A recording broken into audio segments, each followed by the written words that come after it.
So good evening all, मैं उदय छिबर एक बार फिर से आप सबका अपने यूट्यूब चैनल में बहुत बहुत स्वागत करता हूं।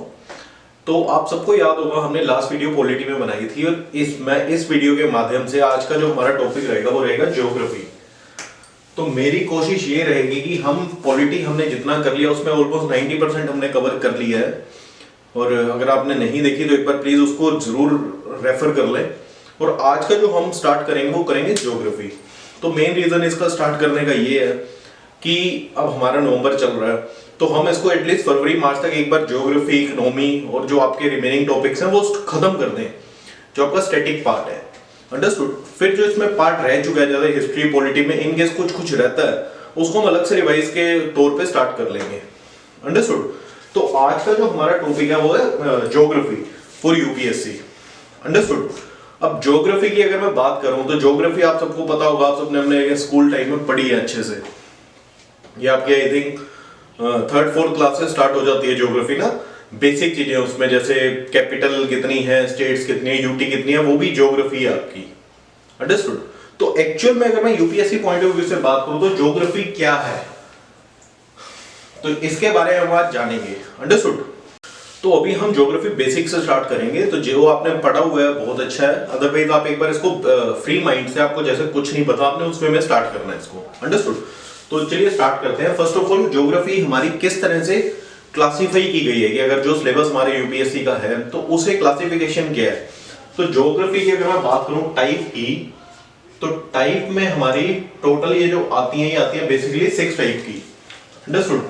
इन केस हम वैसे बात करें तो फर्स्ट ऑफ ऑल आपकी आ गई Indian geography. Understood. Indian geography first type है। ह्यूमन, वर्ड, ठीक है। ये तो आपकी 3 क्लासिफिकेशन आ गई कि आपने अगर ज्योग्राफी क्लासिफाई करते हो तो इंडियन ज्योग्राफी, इंडियन के साथ वर्ड ज्योग्राफी और एक ह्यूमन ज्योग्राफी। अब ह्यूमन ज्योग्राफी अगर मैं वैसे आपसे इन जनरल बात करूं, इंडियन ज्योग्राफी आपको पता लग गया कि जो वर्ल्ड मैप है उसमें जो इंडिया की बाउंड्री के अंदर की ज्योग्राफी है उसकी बात होगी। वर्ल्ड ज्योग्राफी ओवरऑल बात होगी, जितने आपके ओशियंस और कॉन्टिनेंट्स हैं उनकी।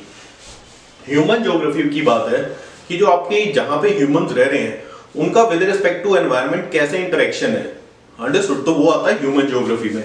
अब इसी के साथ ही जब ह्यूमन ज्योग्राफी की हम बात कर रहे हैं तो ह्यूमन ज्योग्राफी से ही लिंक हमारी 3 टाइप की ज्योग्राफी आप इसको और कर सकते हैं, जैसे social geography and economic geography. एक आपकी फिजिकल ज्योग्राफी भी अपने आप में क्लासिफिकेशन रहती है, तो अगर एज पर पार्ट है तो हम उसको लिख लेते हैं। तो बेसिकली ज्योग्राफी की हमारी क्लासिफिकेशन अगर आप देखें तो टाइप में Indian geography, human geography, world geography. Simple है। ह्यूमन का अगर लिंकेज देखें एनवायरनमेंट के साथ तो सोशल ज्योग्राफी और इकोनॉमिक ज्योग्राफी, ये दोनों ह्यूमन से लिंक है कि अगर ह्यूमन है तो ये बात होगी। और एक बात होती है फिजिकल ज्योग्राफी की। तो टोटल हमारी देखें तो 6 टाइप की ज्योग्राफी बनती है। तो टाइप इसकी फर्स्ट चीज क्या निकल गई, 6 टाइप की ज्योग्राफी रहती है। अंडरस्टूड। अब इन 6 टाइप की ज्योग्राफी की मैं बात करूं, सबसे लास्ट में हम इंडिया पे आएंगे, तो इंडिया को अभी भूल जाओ आप। इंडियन ज्योग्राफी में मैं लास्ट में आऊंगा, एक बार आपको बेसिक कवर कर लेते हैं। तो वर्ल्ड ज्योग्राफी में क्या आएगा आपके हिसाब से? World geography basically world geography और इकोनॉमिक ज्योग्राफी ये भी आपकी कहीं ना कहीं आपस में इंटरलिंक्ड है। अंडरस्टूड। तो अगर मैं वेन डायग्राम बनाऊं तो आपकी जो ये दोनों में कॉमन आएगी वो आएगी इकोनॉमिक ज्योग्राफी। अगर ये आपकी इंडियन ज्योग्राफी है,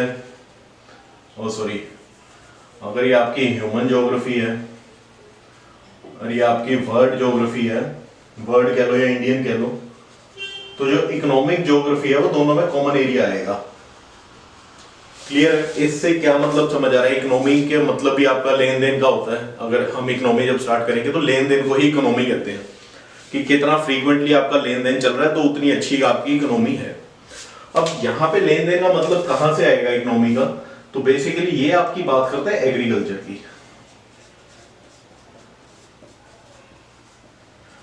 एग्रीकल्चर रिलेटेड आपका जो स्टैटिक डाटा है, कहां पे किस टाइप की प्रोडक्शन होती है, फूड प्रोडक्शन कहां पे क्या होती है, राइस कहां बनता है, कॉटन का कौन सबसे टॉप मोस्ट प्रोड्यूसर है, इंटरनेशनल लेवल पे इकोनॉमी में इंपोर्ट एक्सपोर्ट क्या चीज हो रही है। तो ये बेसिकली आप कह लो इंपोर्ट एक्सपोर्ट की बात कर लेगा। सेकेंडली रिसोर्स, इसमें क्या मतलब आ गया कि रिसोर्स डिस्ट्रीब्यूशन की बात होगी कि कौन सा रिसोर्स कहाँ पे है। अब जहाँ पे कोयले की खदानें होंगी ऑब्वियसली वहीं पे ही आप कोयला एक्सट्रैक्ट करेंगे, कहीं और तो आप कर नहीं सकते। इसी के साथ क्या निकल के आएगा जब आप रिसोर्स डिस्ट्रीब्यूशन की बात करेंगे कि सोइल कितने टाइप की हैं, अंडरस्टूड। टाइप ऑफ सोइल कितनी है, alluvial soil, dark desert soil, black soil, red soil, laterite soil, जितने भी हैं ये। तो बेसिकली एग्रीकल्चर से रिलेटेड जितना कुछ भी है वो आपका फॉलो करता है इकोनॉमिक ज्योग्राफी में और साथ ही वर्ल्ड और इंडियन ज्योग्राफी में, अंडरस्टूड। ऐसी आपकी ह्यूमन ज्योग्राफी आ जाती है। ह्यूमन में आपका विद रिस्पेक्ट टू ह्यूमन की बात करते हैं, जहां तक क्लियर, तो यहां तक आपको एग्रीकल्चर का क्लियर हुआ। ह्यूमन की बात करें तो ह्यूमन ज्योग्राफी में आपका क्या आएगा, humans with respect to environment कैसे इंटरेक्ट कर रहे हैं, फार्मिंग कर रहे हैं ये, है ना। अब फार्मिंग अगर ये कर रहे हैं तो बेसिकली फार्मिंग किससे कर रहे हैं, या फ्लोरा या फोना।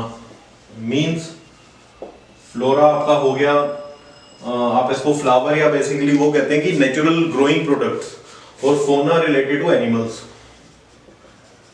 तो एनिमल्स में कई जगह एनिमल्स का यूज कर रहे हैं कि फार्मिंग में यूज हो रहा है, कई जगह एनिमल्स का यू कैन से कि काट भी रहे हैं, मार भी रहे हैं। तो कहीं ना कहीं ये सब चीजें भी आपकी ह्यूमन के साथ लिंक है। फ्लोरा में वेजिटेबल्स आगे, फ्रूट्स आगे, फ्लावर्स आगे, ये सब चीजें आपकी इंटरलिंक्ड है।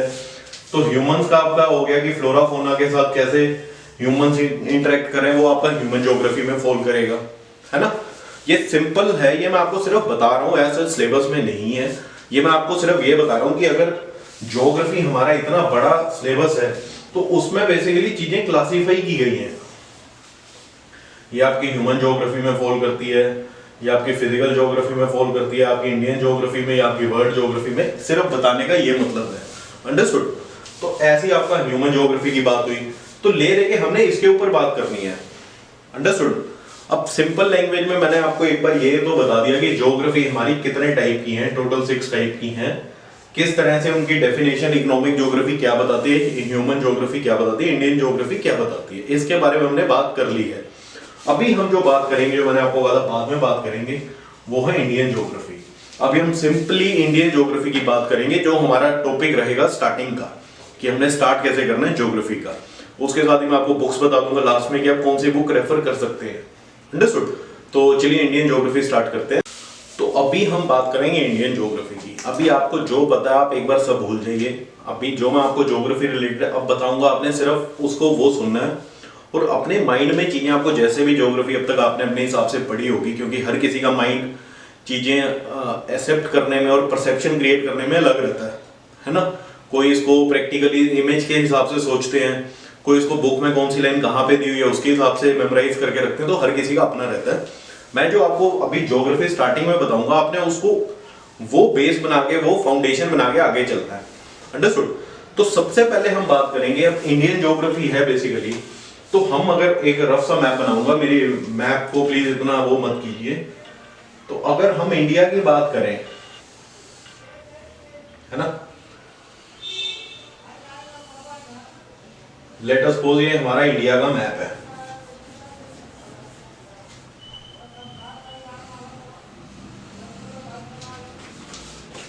ये आपका थोड़ा राजस्थान का एरिया, जे&के का एरिया थोड़ा ठीक नहीं हुआ, इसको हम दोबारा कोशिश करते हैं बनाने की।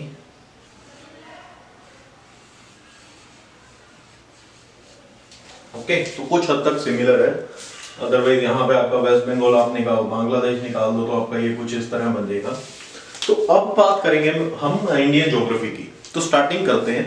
अब आप जब छोटे होते थे और आपने स्टार्टिंग में, आप सबको पता होगा, हमने 2 टाइप के मैप बनाए हैं, है ना। इंडिया का एक पॉलिटिकल मैप और एक हमने बनाया फिजिकल मैप। स्टार्टिंग में आप सबको पता होगा पॉलिटिकल मैप और फिजिकल मैप 2 टाइप के मैप आते थे, है ना। ये तो पता होगा, आपने इतना तो पता है, पढ़ा हुआ है। और पॉलिटिकल मैप क्या बताता था, पॉलिटिकल मैप में क्या आता था, अंदर ही इसकी क्लासिफिकेशन हुई होती थी ऐसे करके। यहाँ पे एक स्टेट है, यहाँ पे दूसरी स्टेट है, यहाँ पे आपकी राजस्थान आ गई, यहाँ से आपका गुजरात निकल गया, यहाँ से आपका एमपी आ गया जो राजस्थान और यूपी के साथ बॉर्डर बना रहा है, ये आपका बिहार आ गया। इस तरह का एक हमारा पॉलिटिकल मैप हुआ करता था, है ना। ये सबको याद है।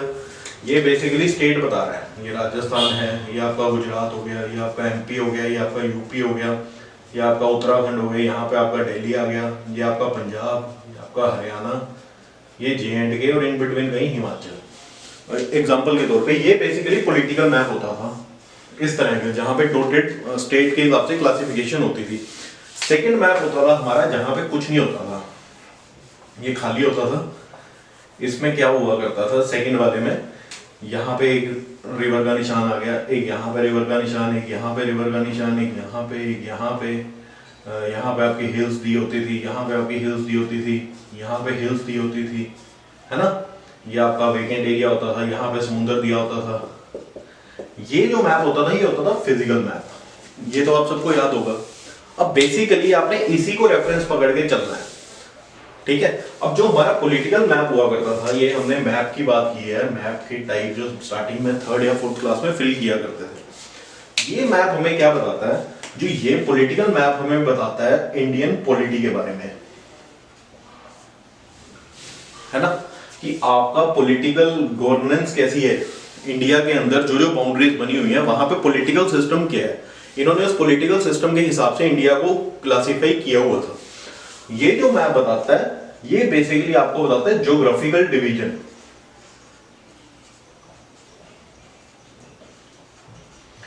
ये मैप आपको ज्योग्राफिकल डिवीजन बताता है इंडिया की, समझ रहे हो आप। ये आपको पॉलिटिकल डिवीजन बताता है। हमने पॉलिटिकल डिवीजन की बात कर ली है कि कौन से स्टेट को स्पेशल प्रोविजन मिलता है, अगर कुछ और करता है तो ह्यूमन राइट्स क्या करती है, कोर्ट क्या करता है, फलाना ढिमकाना, जो सब कुछ था वो हमने पॉलिटिकल मैप कवर कर लिया है। अभी हमने जो बात करनी है कि हमारी इंडिया के बीच में यहाँ पे क्या जा रहा है, यहाँ पे क्या जा रहा है, वो ज्योग्राफिकल डिवीजन क्या है, हम उसके बारे में बात करेंगे। अंडरस्टूड। तो अभी जो मैं सब रब करके सिर्फ और सिर्फ इसके बारे में बात करूंगा, ठीक है। जब हमने अपना फिजिकल मैप की बात कर ली, फिजिकल मैप आपको ज्योग्राफिकल डिवीजन बताते हैं इंडिया की, तो आपने ये देखना, जैसे पॉलिटिकल मैप आपका स्टेट्स में डिवाइड किया करता है कि 28 स्टेट्स हैं, 7 या 8 यूनियन टेरिटरीज हैं, इतने नंबर ऑफ आइलैंड्स हैं जो कि यूटी और जो कि क्या फलाना ढिमकाना, वो बेसिकली क्लासिफिकेशन कर रहा हूं on the basis of state, जो कि पॉलिटी में गवर्नेंस सिस्टम आता है, ठीक है। इसी तरह फिजिकल मैप आपका जो लाइनिंग बना रहा है, जो वो बना रहा है, कहीं पे स्टार बना दिया माउंटेन के तौर पे, कहीं पे रिवर बना दी, कहीं पे डेल्टा बना दिया, कहीं प्लेट्यू बना दिए। बेसिकली ये आपका जैसे वो स्टेट्स में डिवीजन कर रहा है, ये आपका किसी और तरह में डिवीजन कर रहा है। अंडरस्टूड। वो भी बेसिकली कैटेगरीज दे रहा है। वो कैटेगरीज क्या है उसके बारे में अगर हम बात करें तो फर्स्ट ऑफ ऑल क्या बताता है, वो फर्स्ट कैटेगरी जो आपकी आती है वो आती है Himalayan mountains. Understood. First category आ गई हिमालयन माउंटेन्स की। सेकंड कैटेगरी क्या आई, कोस्टल प्लेन्स। मैं आपको पहले लिख देता हूं, फिर मैं आपको लास्ट में बता दूंगा कि होता क्या है। उसके बाद आ गए आपके डेजर्ट्स, फिर आ गए पेनिनसुलर प्लेट्यूज,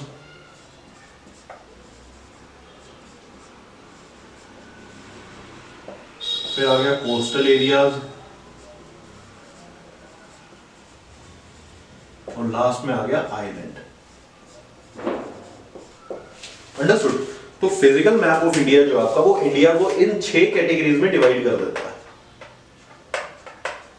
क्लियरिटी आ रही होगी आपको। हिमालयन माउंटेन से क्या पता लग रहा है कि जो माउंटेन रेंज है आपकी नॉर्थ में और नॉर्थ ईस्टर्न में, कोस्टल प्लेन जहां पे आपका एडजॉइनिंग एक तरफ लैंड बाउंड्रीज है और एक तरफ सी है, डेजर्ट राजस्थान गुजरात जो आगे आपका रेत ही रेत है, पेनिनसुलर प्लेट्यूज जहां से रिवर निकल रही है, जो प्लेन एरिया है जहां से रिवर का ओरिजिन हो रहा है या कहीं से रिवर फ्लो कर रही है, that is peninsular plateaus. Coastal area ये प्लेन्स है बेसिकली, ये कोस्टल एरिया वो आ गया। प्लेन्स की हमने जो नॉर्मल बात की है जहां पे आपकी फार्मिंग होती है, एग्रीकल्चर होता है, वो प्लेन हो गया। और कोस्टल एरिया की हमने ऊपर बात की थी। और लास्ट में आता है आइलैंड। आइलैंड में आपको पता है लक्षद्वीप, अंडमान निकोबार इंडिया के पास है, तो वो कैटेगरी आपकी आइलैंड में आ गई, ठीक है। तो ये आपका फिजिकल मैप आपको इस तरह बताता है। जबकि पॉलिटिकल मैप की अगर मैं बात करूं सेम तथ्य पे, तो पॉलिटिकल मैप की आपकी इसी के सामने बात करें तो वो बताता है स्टेट्स की और यूटीज की। जैसे ये आपका स्टेट यूटीज में डिवीजन बताता है, फिजिकल मैप आपका इनके बेसिस में डिवीजन बताता है। समझ आई, क्लियरिटी आई होगी आपको कि बेसिक ज्योग्राफी है क्या। अब इसके बेसिस पे जब हम क्लासिफाई कर रहे हैं तो हमने देखना है कि कौन सी स्टेट में कौन सा एरिया फॉल कर रहा है। ये आपकी कौन सी स्टेट में माउंटेन्स आ रहे हैं, कौन सी में प्लेन आ रहा है। तो जहां पे माउंटेन्स आ रहे हैं वहां का एनवायरमेंटल कंडीशन क्या रहेगी, डेजर्ट में और यहाँ पे एनवायरमेंटल कंडीशन क्या रहेगी, डिफरेंट रहेगी।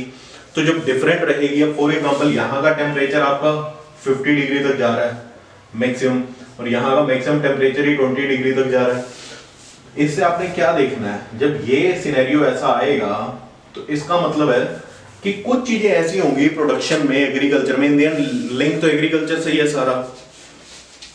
कुछ क्रॉप्स ऐसी होंगी जो इस एनवायरनमेंट में फेवरेबल होंगी, कुछ आपकी ऐसी होंगी जो इन एनवायरनमेंट में फेवरेबल होंगी।